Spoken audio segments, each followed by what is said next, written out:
What are the three most vital relationship tools you must have for a healthy sex life?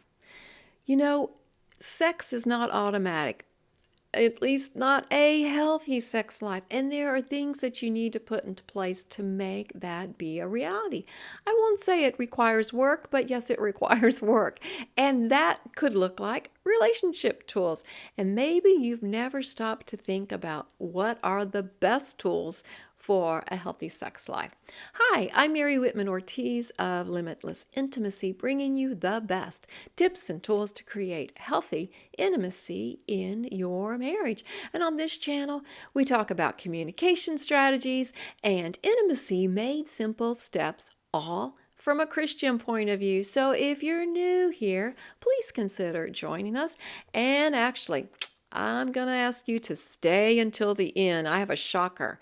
The most shocking prognosis about the health of your sex life. You're going to want to know that. But what are those tools that you need? Today's question is, what are the three tools, relationship tools, that you need for a healthy sex life? And tool number one, you are responsible for you. Makes me think about that YouTube video, you're not the boss of me. Well, that's true. You're the boss of you. And we can't just toss that off on somebody else. You're both responsible for you, but also capable for managing you. And we're talking about being responsible for your thoughts, your emotions, your actions, your behaviors, your words, your expectations, your outlook on life, your outlook on sex. Woo! Managing you is a big job. But hey, when you step into that space as a whole person, then you have changed so much. You have brought that wonderful power. I mean, that's just like flowing in everything good that God has designed for you.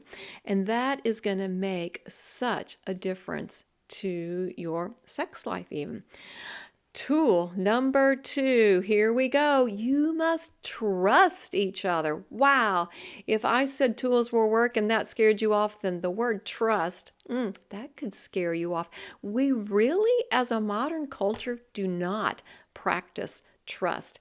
People go back on their word all the time. And even though you're married, it's not automatic. It's not a given that you trust your spouse.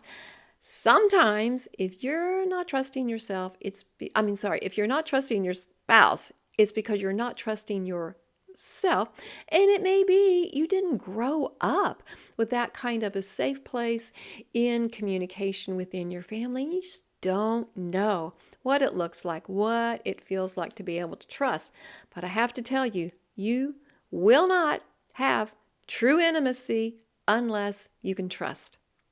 You've got to put trust on your to-do list, and that's a whole lot right there. But I promise you that you can learn how to build it little bit by little bit so it feels comfortable and authentic to where you are. Now, I hope that this is giving you some helpful information, and if it is giving you some value, will you give us a thumbs up, please?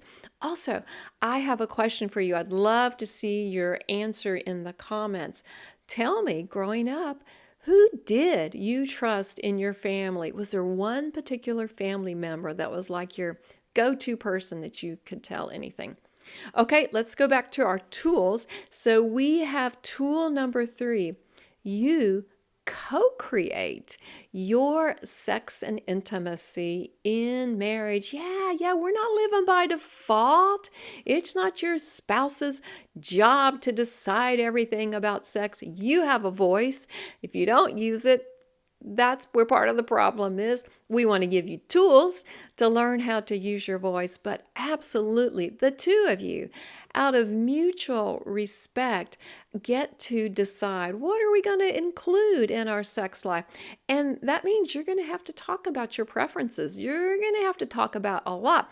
I have all kinds of resources I give couples, and some of them are just, what names do you give to sexual body parts and activities? We just got to get in there with some really practical tools You got to talk about date nights and what kind of priorities that you're going to set for your time together. You have to decide what's okay for us right now in our marriage as far as the activities we want to pursue. If your spouse, this is a freebie, if your spouse does not want to do a particular sexual activity that you do, don't shame them. It's their journey too. It might not be off the table forever. It could be, hey, if you get some more trust, then you are freer to try more things. It's a real thing. I encourage you to try that.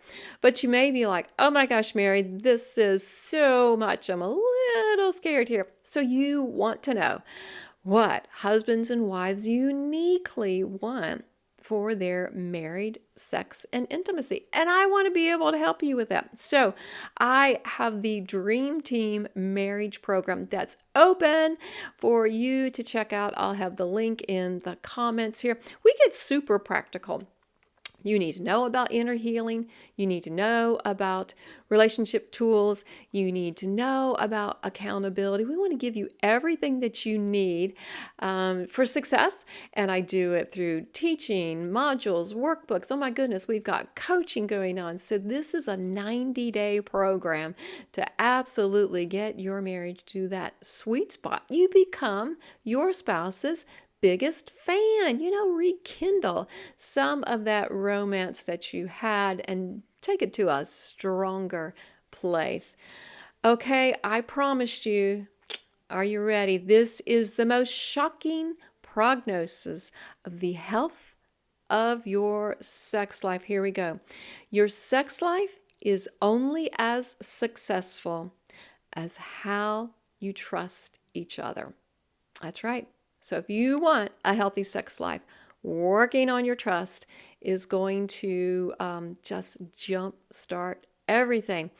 Thanks so much for joining me today. And remember, God's design for sexual wholeness in marriage is thrilling and fulfilling intimacy.